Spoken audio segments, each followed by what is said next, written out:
तो अभी जो मल्टी लेयर फार्मिंग के बारे में हम चर्चा को आगे बढ़ाते हुए जानने की कोशिश करते हैं, जो मैं एक्चुअली पूछना ही भूल गया कि आपका एजुकेशन बैकग्राउंड और आप पहले इससे पहले क्या काम करते थे। तो थोड़ा ब्रीफ में अपने बारे में हमें ये बता दीजिए और फिर अपने मॉडल के बारे में आगे बात करेंगे। तो मैं साइंस का स्टूडेंट रहा हूँ हमेशा, और मैंने बीटेक किया है रुड़की से कंप्यूटर साइंस से। उसके बाद मैंने आईटी में एक्सेंचर एक मल्टीनेशनल कंपनी है उसके साथ ही रहा। मैं 13 साल मैंने वहाँ जॉब करी, जिसमें कि मैं शुरू के 6 साल बेंगलोर में था और फिर 7 साल मैं अमेरिका में था। तो पिछले साल लगभग दिसंबर एंड में मैं अमेरिका से फुल एंड फाइनल अपनी जॉब छोड़ के रिज़ाइन करके वापस आ गया इंडिया में, और उसके बाद से मैं फुल टाइम ये फार्मिंग का ही काम कर रहा हूँ। तो ये आइडिया कैसे आया कि इतनी अच्छी जॉब छोड़ के आप जो है अपने गांव में यहाँ पे आके आप फार्मिंग के लिए आ गए? तो ये इसके पीछे मोटिवेशन या आइडिया कहाँ से आपको आया? फार्मिंग में देखिए कुछ चीज़ें होती हैं जो इंसान के अंदर पहले से होती हैं, मतलब जो उसका जो इंटरेस्ट होता है। तो मेरे नाना नानी और फार्मर थे, उनकी देहरादून में ज़मीन है। तो मैं हमेशा जो हमारा बचपन में गर्मियों की छुट्टियों के टाइम और टाइम पे हम वहाँ जाते थे, तो सबसे अच्छा टाइम मेरा वहीं बीतता था। फिर उसके बाद मैं हमेशा पहाड़ों में ही रहा पड़ा वाला, तो ट्रैकिंग करना, पेड़ पौधों के बारे में जानना है, मैं हमेशा मुझे पहले से इंटरेस्ट आता था। फिर जब मैं जॉब पे भी गया तो भी मुझे मतलब नेचर से रिलेटेड चीज़ें पसंद आई, जैसे स्पोर्ट्स वगैरह में भी मैंने ट्रैकिंग में, कैंपिंग में, नेचर से रिलेटेड चीज़ें, कायाकिंग, ये सब चीज़ें मैंने करी। तो अब नेचर से अगर आपको प्यार है और आपको उसी से रिलेटेड कुछ करना है तो फार्मिंग मेरे ख्याल से सबसे अच्छा। तो मुझे ये पता है। चला है कि आप यूएस से कुछ वैरायटीज हर्ब्स की लेके आए हैं। हाँ। तो कौन कौन सी वैरायटीज आपने यहाँ पे तो मैं जैसे फार्मिंग तो मैंने अभी स्टार्ट किया है, लेकिन इसके बारे में, इसके लिए मैं प्रिपरेशन बहुत टाइम से कर रहा था। मतलब वो बहुत ज़्यादा इंपॉर्टेंट है। बहुत सारे लोग ऐसे होते हैं जो एकदम से सोचते हैं कि आज मुझे ये करना है और एकदम से कूद जाते हैं। आप ऐसा बिल्कुल मत कीजिए, खासकर कोई भी नया प्रोफेशन में। तो मैं आया तो पिछले साल से हूँ, लेकिन इसकी जो प्लानिंग है वो मेरे दिमाग में लगभग 10-12 साल से चल रही है। तो 10-12 साल से मैंने अपने किताबें पढ़ के, जगह जगह घूम के, ट्रेनिंग लेके अपना सारा ज्ञान वगैरह बढ़ाया। मैं बहुत जगह घूमा भी हूँ, मैं अमेरिका घूमा हूँ, कुछ और कंट्रीज़ भी घूमा हूँ, इंडिया में भी मैंने बहुत ट्रैवल किया, पूरा साउथ इंडिया घूमा हूँ। और जो मैंने बताया मेरा काफ़ी इंटरेस्ट था प्लांट से, तो उसकी वजह से ये फ़ायदा हुआ कि जहाँ पे भी मुझे कोई नई चीज़ दिखी तो मेरा उसमें इंटरेस्ट आता था कि है क्या, इसका यूज़ क्या हो सकता है, इस तरह से। तो मैंने देखा अमेरिका में भी जो बहुत सारी हर्ब्स की जो वैरायटी हैं, वैसे इंडिया हमारा बहुत ही, मतलब भारत हमारा बहुत ही, जो हर्ब्स वगैरह हमारे यहाँ खुद ही, आयुर्वेदा बहुत ही बड़ा एक सब्जेक्ट, और हमारे यहाँ बहुत 5000 साल पुराना एक विषय है जो कि बहुत ही बड़ा चीज़ है। लेकिन मैंने कोशिश ये करी कि जितनी आप इसमें ज़्यादा चीज़ें सम्मिलित करेंगे, आपके फेलियर के चांसेस उतने कम होंगे, है ना। तो अगर आप बहुत सारी चीज़ें उगाएंगे तो हो सकता है उनमें से कुछ चीज़ें ना उगे। अब लेकिन फिर भी अगर आपने बहुत सारी चीज़ें उगाई हैं तो कुछ ना कहीं से आपको प्रॉफिट मिल जाएगा, वरना कम से कम आपकी अपनी लागत जो आपने लगाई है वो तो वापस आ ही जाएगी। तो चलते चलते जानने की कोशिश ये करते हैं आपसे कि आपने इस पूरे मॉडल में कौन कौन से कंपोनेंट को इंटीग्रेट किया है? तो हाँ, इंटीग्रेशन जो ये वर्ड है ना, ये बहुत ही ज़्यादा इंपॉर्टेंट है। कोई भी चीज़ जब इंटीग्रेटेड रहती है, जैसे अगर हम फार्मिंग भी करेंगे तो एक कॉन्सेप्ट है नेचुरल फार्मिंग। नेचुरल फार्मिंग हम इसलिए बोलते हैं कि हमें नेचर से सीखना चाहिए। नेचर से अच्छा और कुछ नहीं है। मतलब नेचर में हर चीज़ अपने आप होती है, ना किसी को खाद देने की ज़रूरत है, ना किसी को पानी देने की ज़रूरत है। फिर भी हम देखते हैं जंगल में सब कुछ हो रहा है। तो हम क्या कर रहे हैं, नेचर के मॉडल को मिमिक करने की कोशिश कर रहे हैं। तो नेचुरल फार्मिंग में हम एक तो इंटीग्रेटेड होना चाहिए। इंटीग्रेटेड से मेरा मतलब ये है कि आप चीज़ें ऐसे करिए कि एक चीज़ का जो इनपुट है वो दूसरी चीज़ के लिए आउटपुट बन जाए।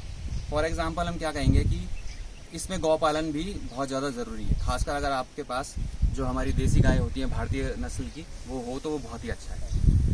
तो गाय के से आपको गोबर मिलेगा और गौमूत्र मिलेगा, जिससे हमारे के का सारा खाद और जितने भी हमारे कीटनाशक हैं वो सारे उसी से तैयार होते हैं। प्लस आपको बोनस में दूध तो मिलता ही मिलता है, दूध भी वो भी है। तो हमने जो हमारा मेन खाद है वो हम वर्मी कंपोस्ट तैयार करते हैं गाय के गोबर से, और फिर जो गाय का गौमूत्र होता है उससे हम वर्मी कंपोस्ट के ऊपर भी छिड़काव करते हैं। पौधों वो बहुत अच्छा कीटनाशक भी है, खाद का काम भी करता है। तो उसकी भी बहुत तरह की मतलब दवाइयाँ वगैरह जो हैं वो बनती हैं। फिर क्या है कि आप, ये तो हो गया गाय का इनपुट। अब साथ में हमने इसके एक मशरूम भी मैंने काम शुरू किया। तो हमने जो भी हमारे गांव में खाली घर थे, उन खाली घरों में थोड़ा बहुत लिपाई पुताई करके उनको थोड़ा रिपेयर वगैरह करके वहाँ पे एक शुरुआत करी ढिंगरी मशरूम उगाने की, जिसे ओएस्टर मशरूम बोलते हैं, क्योंकि यहाँ के तापमान में सबसे सही वही था और सबसे आसान भी करना उसी को होता है।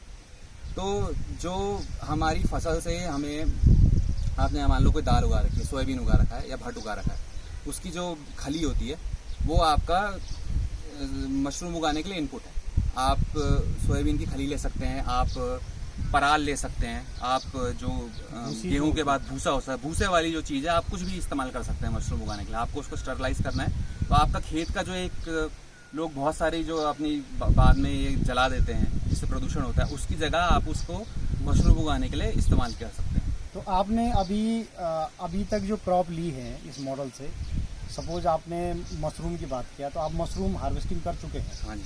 तो आप इसके बारे में थोड़ा बताइए कि कितने बैग आपने लगाए और कितना सेल कर चुके हैं। तो मशरूम मैंने शुरू किया था। देखिए, कोई भी चीज़ जब आप शुरू करेंगे तो छोटे लेवल पे शुरू करिए, कोई भी नई चीज़ हो एकदम से बड़े पे मत जाइए। तो मशरूम हमने शुरू किया, पहले हमने 50 किलो भूसे में मशरूम लगाना शुरू किया, फिर उसका रिस्पॉन्स देखा, उसके बाद उसको थोड़ा थोड़ा बढ़ाते बढ़ाते मैं उसको 4 क्विंटल भूसे तक में ले गया। तो 4 क्विंटल में मशरूम का प्रोडक्शन लगभग होता है 70 से 80% जो ढिंगरी मशरूम का प्रोडक्शन है। तो 4 क्विंटल में हमारा लगभग 3 क्विंटल करीब जो होगा मशरूम का प्रोडक्शन होगा। तो मशरूम मैंने ऑर्गेनिकली उगाया था, मैंने कोई केमिकल का यूज़ नहीं किया। हमने उसको उबाल के और जो भूसा है उसको स्टरलाइज उबाल के और चूने के माध्यम से किया। तो हमारा जो मशरूम था वो लोकल ही सारा का सारा बिक गया। हमें उसको मार्केटिंग करने के लिए मैं सोच रहा था, वैसे मेरा प्लान था कि अगर श्रीनगर तक हम उसको भेजेंगे, श्रीनगर हमारा सबसे पास में और सबसे बड़ा मार्केट है। तो लेकिन ऊपर वाले की दया ऐसी रही कि इस बार हमारा सारा का सारा गाँव में ही सारा का सारा। तो आपने लॉकडाउन में फ़ायदा उठा के सारा मशरूम बेचा है। हाँ, मतलब फ़ायदा तो हमें हो गया किसी तरीके से उसका ना। तो हमारा बहुत आसानी से पूरा बल्क में ही मशरूम निकल गया। हमें ना उसकी ब्रांडिंग करने की ज़रूरत पड़ी, ना उसमें पैकेट बनाने की ज़रूरत पड़ी। लोग आए, लोगों को पता लगा, लोग ले गए। क्योंकि आजकल अच्छा खाना हर कोई चाहता है। लोगों को पता लगा कि हम मशरूम भी ऑर्गेनिकली उगा रहे हैं, जो कि बहुत ही कम होता है। लोग जिसमें ज़्यादातर जो कीड़ों को और बैक्टीरिया को मारने के लिए उसमें केमिकल मिलाते हैं, बेवेस्टीन और फॉर्मलिन, ये आपके इंसेक्टिसाइड और फंजीसाइड होते हैं। तो हमने ऐसा कुछ किया नहीं। तो आपने कौन सा मशरूम लगाया? हमने ओएस्टर मशरूम में फ्लोरिडा वैरायटी होती है, वाइट ओएस्टर बोलते हैं। अच्छा। हमने वो लगाया और लगभग उसका 3 क्विंटल का उत्पादन हम ले चुके हैं अब तक, और हमारा लोकल मार्केट में ही सारा बिक गया। इसमें प्रॉफिट आपको लग रहा है? हाँ, इसमें यकीनन प्रॉफिट है। और प्लस ये इंटीग्रेटेड फार्मिंग के मॉडल में भी है कि जैसे मैंने बोला कि आपका जो भी फसल के बाद जो भी आपका भूसी वगैरह जो बच जाती है वो आप मशरूम में इस्तेमाल कीजिए। मशरूम जब आपका हो जाए तो वो जो आपका बचा हुआ भूसा है आप उसको फैला के एज ए मल्च यूज़ कर सकते हैं। आप देखेंगे जैसे हमने एक अदरक के खेत पे यहाँ पे भूसा डाल रखा है ऊपर से, तो वो एक मल्चिंग का काम कर रहा है, जिससे कि अदरक भी अच्छा आएगा और कुछ टाइम में वो ज़मीन में ही मिल जाएगा। क्योंकि आधा तो वैसे ही डिकम्पोज हो चुका है जब उसमें मशरूम होगा, और कुछ वो अभी डिकम्पोज हो जाएगा।